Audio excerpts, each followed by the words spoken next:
Hello, my dear friends. Today we will discuss about hiccups.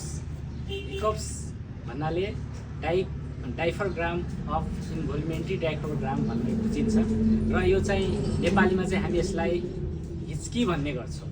हिच्की जस्तै कहिलेकाहीँ टाइममा धेरै पटक आइदिन्छ नि त हामीहरूलाई हिच्की भन्ने। हिच्की चाहिँ किन कारणले हुन्छ त हिकअप्स?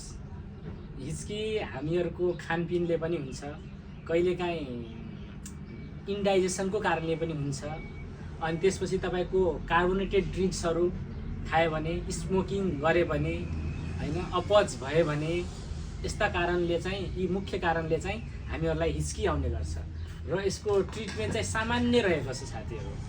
सामान्य हामीले के गर्ने भनेपछि केही समयको लागि आफ्नो सासहरूलाई चाहिँ रोक्ने र एकछिनपछि सास छोडिदिने। त्यस्तो गर्दाखेरि पनि हाम्रो हिच्की चाहिँ गइहाल्छ। र अर्को चाहिँ म यसको ट्रिटमेन्ट चाहिँ हामीहरू हिच्की भएपछि चाहिँ औषधिहरू चाहिँ के लिने गर्छौँ त?